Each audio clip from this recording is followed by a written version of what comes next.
What's good, y'all? Welcome to my review for Ant-Man and the Wasp.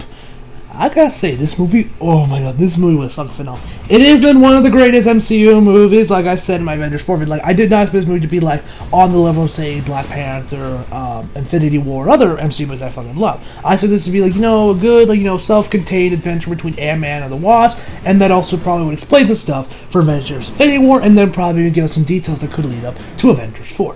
We really don't get really anything for Avengers 4, like, you know, if you've seen this set photos, you know that Ant-Man has that little, like, circular device on his glove, the same thing Cap and Iron Man have. You never once see that in the whole movie. It's not in the post-credit scenes, it's not in the movie itself, which I was looking constantly at his glove, like, alright, is it there now, is it there now? Nope, I don't see it, okay. So maybe that could lead up in Avengers 4, perhaps they might show that off in maybe Captain Marvel or something, which will come out in March, but I'll talk about spoilers in my spoilers special. I'll also update my theories video that I did a while ago, a few days back, on my theories about Avengers 4 with, like, you know, the information that we've gotten with Ant-Man and the Wasp. So the movie, Ant-Man and the Wasp is directed by the same guy that directed the first movie, Peyton Reed, and it stars Olivia Lilly, Paul Rudd, Michael Douglas, Michael Pena, Lawrence Fishburne, and many more. And the plot of Ant-Man and the Wasp is after the events of Civil War, but before the events, or maybe possibly during the events of Infinity War. I'm not really sure. I'm going to discuss more why I think it might be possibly during the events, but I think it's mostly before the events of Avengers Infinity War. Ant-Man, he is currently on house arrest because of the shit he pulled during Civil War. Of course, you know, helping out Cap, of course, made him, you know, a fugitive. Thanks to a plea deal, he ended up be on house arrest, and because since you know he was Ant-Man, and we know that the Pym calls were made by Hank Pym, they're of course on the run from the government because of, you know, guilty by association, as well as that Hank and Hope are thinking that they could possibly get back Janet from the quantum realm because of how Ant-Man survived the quantum realm in the first movie, so they can maybe with the help of him they could possibly get her back into the real world. So, though I already mentioned the cast. I guess the cast itself was phenomenal. Like, you know, Michael Douglas was amazing. Paul Rudd, oh my god, Paul Rudd was in it, and whoever plays the daughter, she was amazing. I loved her. She had Scott's back. Like, there are some scenes where she just got Scott's back. Like, she was my favorite part, and there's a couple of scenes. You know what? I'm not gonna talk about that. I'll talk about that in my spoiler discussion. But yeah, she was probably my second favorite. But I gotta say, Michael Pena, Luis stole the show again. Luis, he's so fucking funny. I love Luis. Like, oh my god. Yes, we also get the story time. You know, when you got the first, like, I was with my cousin and also I was like with my cousin and also. Like, you get that in this movie. It's fucking amazing. I just oh my god. I was like, yes, thank you. It was amazing. I love that scene. So, but that also leads me to, like, my only real big negative I have about this movie is the fact that there's too many jokes! There are too many jokes! And this movie suffers from the same problem that I had with Thor Ragnarok, where, yes, it's funny as hell, but there are just too many jokes where the series don't have that impact they should. Now, granted, I say the series won't have a bigger impact than Thor Ragnarok did, or the series did not really have any sort of punch to them. And Ant-Man and the Wasp, they do have a bit of a punch. Like I think of this analogy. The serious moments in Thor Ragnarok and Ant-Man and the Wasp is like getting punched.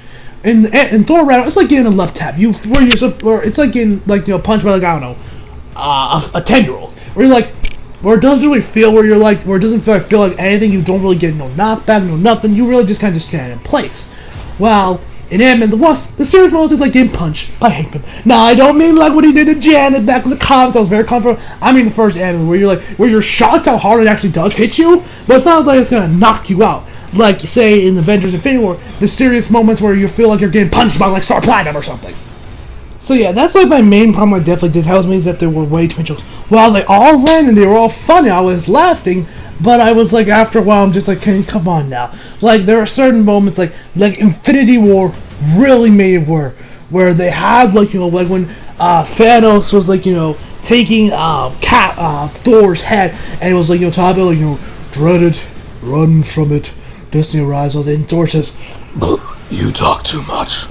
That was not just some a very serious moment was going on where say I don't know in this movie where Ant-Man is handcuffed to a chair and then his phone goes off while a character is talking. You see what I mean? Infinity War managed to get that perfect, as Thanos puts it, perfect balance. Everything must be balanced. It got that perfect balance of comedy with the serious. The comedy did not overstay, so it didn't shove its face in it when there was a serious moment going down, and the comedy was just, there was enough comedy to where there was just no serious. It made the perfect balance. While this movie, like I said, it suffered from the same problem that Thor Ragnarok had, in my opinion. Which honestly, I actually my good friend Emmanuel actually DM'd me this on Instagram of this post that was an unpopular opinion that I didn't like Thor Ragnarok, and he goes into detail about how really Thor Ragnarok changed a lot of the motivations and characters from that movie hella. A lot. Now I'm sure all of you have seen the memes on Twitter and Instagram about people think oh, I bet Thor was a real one that was adopted because of how similar Loki and Hela really are. That's because Hela in the comics is actually Loki's daughter. Yeah, I was like, Nani?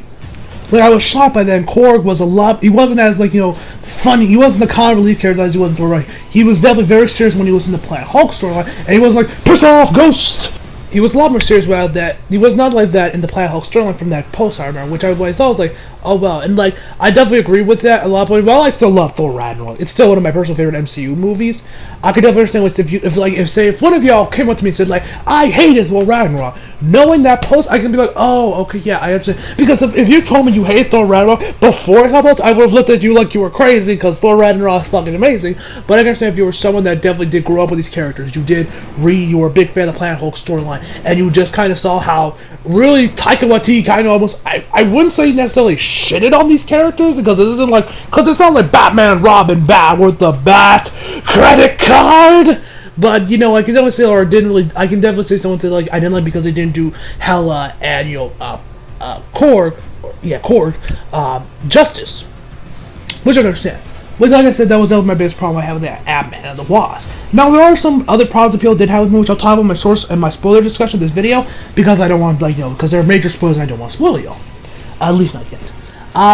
Of course, in case you guys wondering, yes, this movie does answer the question where exactly Ant-Man was during the events of Avengers 4 Infinity War, and why you never saw him in the movie. This movie does explain that. Kind of in a way, but they do pretty much, you can pretty much get the gist on okay, this is why Ant-Man was not in Avengers Infinity War, and why he will be, and why we know that he will be in Avengers 4, because as we know, Kevin Feige has said that, characters that didn't get much screen time in Avengers Infinity War will have a much better role in Avengers 4, which means, Ant-Man will have a lot bigger role in there. We know, I'm assuming, Valkyrie, she'll probably have a major role in Avengers 4 because she was non-existent in Infinity War like Ant-Man is, and we know that he's in the set photos, and we know it's probably a major role judging from the little thing that's on his gauntlets. So, not really much more I really have to say about this movie. I definitely did say Paul Rudd, he's amazing as always. Who plays Hope again? What was her name?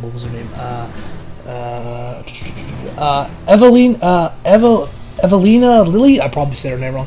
She was actually definitely great in the movie. But I will say, Walton Guggins, I'm probably saying his name wrong. He was kind of useless in the movie. If you really cut him out, it wouldn't really impact all that much. He was kind of just there as more like a comic relief villain.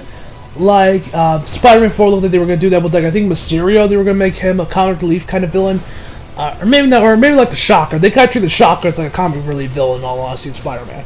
Something like that. He really wasn't, if you cut him out, he really wouldn't have impact. So, there's that. That's kind of more like a nitpick and not really a major fly move. Just something he was kind of pointless to me. He really didn't really serve a purpose. So, overall, I give this movie a 9.5 out of 10. Would I say it's better than the first Ant-Man movie? Possibly. I would really have to rewatch. I do have it on Blu-ray. I would recommend you guys do check this movie out in 3D, because I didn't see the first Ant-Man in 3D, and I heard that it was great in 3D, and I heard it in IMAX.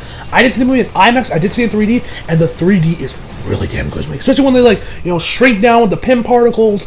It looks amazing. Definitely check this movie out in 3D if you can.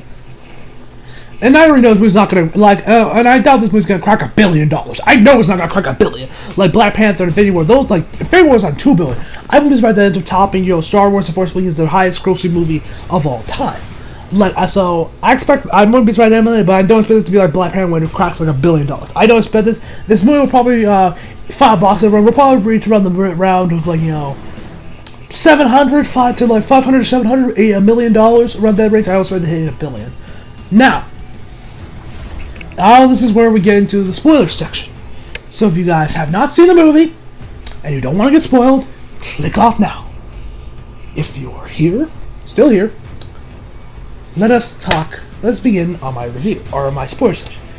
In 3, 2, 1. Okay, let's talk about Janet. As you know, she's played by Michelle Pfeiffer. For some reason, Marvel decided to put her in the posters. I don't know why, because it's kind of a major spoiler. Because she wasn't in the trailers. It's like when when Marvel put Doomsday in the trailers of BVS. I mean, they didn't put Superman in the posters or the trailers for Justice League, as far as I know, anyway. So I don't know why they put Michelle Pfeiffer as Janet in here, because that's kind of a major spoiler of her character. But whatever. Now, I know a lot of people are probably going to have a major flaw with this movie. Is definitely the fact that, Ghost, as we know, she can, I didn't even mention this. Ghost, as a villain, she's okay. I would say I'd like her more than Yellow Jacket in the first movie. But he ain't on the quality of, Killmonger, Vulture, of obviously Thanos. She's nowhere near, for MCU standards, she's one of the better ones. But she isn't on the level of Killmonger, Thanos, and Loki, and Vulture. She ain't on those levels. But I can understand and that's if you guys did see it, of course, when you saw the movie, I can understand why people did have a problem, or why why Jan could suddenly do the ET thing, which she puts both her fingers to Ghost's temple, and bam, she cures her molecular teleportation, phasing through walls thing. I can understand, I can kind of see where people are coming out, oh, how is she something to do, but at the same time, you guys, this is an Ant-Man movie, where there are particles that can shrink a normal man to the size of an ant. So really, her being in the quantum realm for as long as she did, it's not really outside the realm of possibility that she can do that. Which I haven't mentioned with the quantum realm. If you guys remember, well, of course you guys saw the movie, if you're here in my sports. You guys know that actually that if in case you didn't hear, that this movie will talk about the Ant-Man and the Wasp would talk about the multiverse. And when I heard that, I was like, oh, okay. If you were expecting it to be like how it is, your comics, or Cap, or I don't know, Ant-Man takes out Cap or Spidey from the Ultimate Universe or something. No, it's more like how it was in the first movie and in Doctor Strange, where it's more kind of Inception-ish. Not really much of hey, here's a different universe where there's a different universe of Cap and Iron Man and Tony and Spidey, the Ultimate Universe. It's nothing like that. What I actually said, I was I'm not surprised that by multiverse they were more or less just talking about the quantum realm and how it wasn't Doctor Strange in this movie about it being kind of Inception-y, what the fuck kind of thing. So I understand why people, if you have a problem with that, I can kind of at the same time, this is an Ant-Man movie after all, where someone can shrink to the size of an insect via particles. So it's really not outside the realm of possibility that Janet can do this for being in the quantum realm for 30 years. Another problem I could definitely see people had that I want to talk about is definitely that Ghost. She's been around since the beginning of S.H.I.E.L.D., so it means that she's been around since the beginning of the MCU, and a lot of people say, oh, why didn't they just send Ghost to take down Cap in Civil War? Why did they bother sending the Winter Soldier?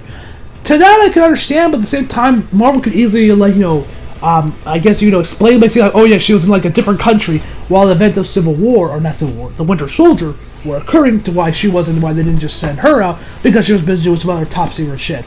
So they could easily do that in Ant-Man 3, they could easily fix that in Ant-Man 3, or maybe hell, they might even talk about that in Avengers 4. I really doubt it, but you never know. Let's look at the post-credit scenes. The post-credit scenes, I like. The second one was kind of what I expected. I honestly wasn't that surprised, but the first one I loved. They go back into the quantum world to get this healing juice for Ghost. Apparently, it looks like she's completely cured of the thing that Janet did to Ghost. Didn't completely fix her molecular shifting thing that she had. Maybe it did, but this is just to help her, keep it controlled. I don't really know, but anyway, he goes inside the quantum of the gratitude, and then they say, okay, Scott, we're gonna bring you back in 3, 2, and then we don't hear anything. And when I saw this, I was like, oh, yes, yes, yes, yes, yes, yes, yes, yes. And then we go back to the real world. We see Ash falling down. So I was like, yes, thank you. Okay, there's my answer. This is why Ant-Man was not in the events of Avengers Infinity War, was because he was stuck in the quantum realm. Now, if you guys remember, if you guys saw me earlier, now, you remember in the beginning, I said this movie may be taking place during the events of Infinity War because of, like, about him being in the quantum realm. Because, remember, and Scott Lang, he's in, like, California right now. He's in, like, San Francisco. And all the stuff that happened with that Infinity War happened in New York, outer space, and, of course, Wakanda. So it makes sense for Ant-Man not to be there was because he was busy with this. So that's why I think this movie probably took place during the events of Avengers Infinity War.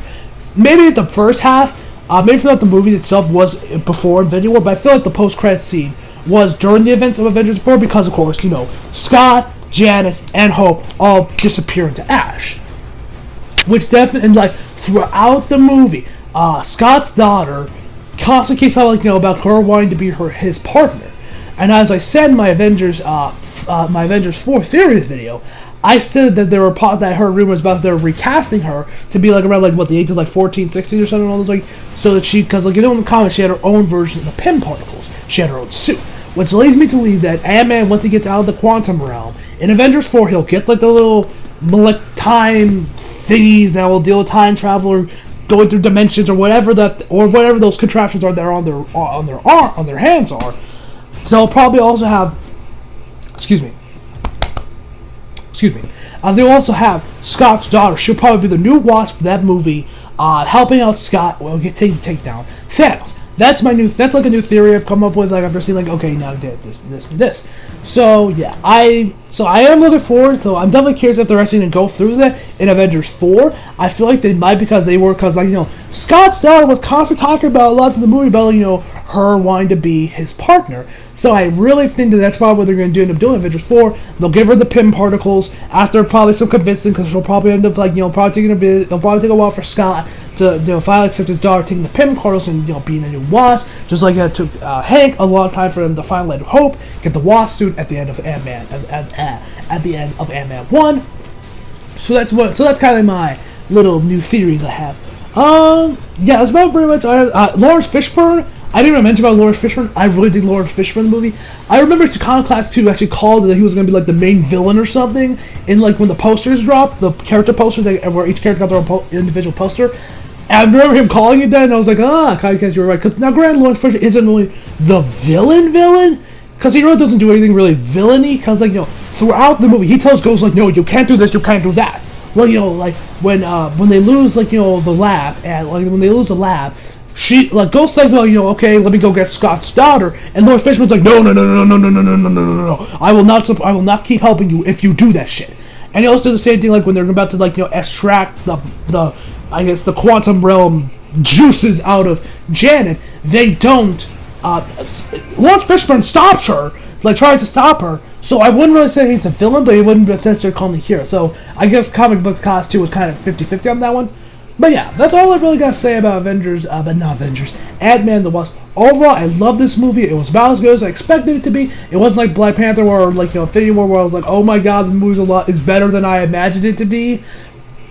I always bet and now whether or not this movie does end up being better than Ant-Man, I would have to rewatch the first one. But I think I might like this one a little bit more. So yeah, that's pretty much all I got to say. Theories I have now after the events of Ant-Man Wasp. And the actual final post-credit scene is just the giant amp playing on the drums, which I can't explain something like that because it seems like with MCU movies nowadays, the post-credit scene or the mid-credit scene is actually something that's plot important to maybe future MCU movies. But the post-credit scene is kind of a little joke. Thor Ragnarok, we had Jeff Goldblum. He was yes,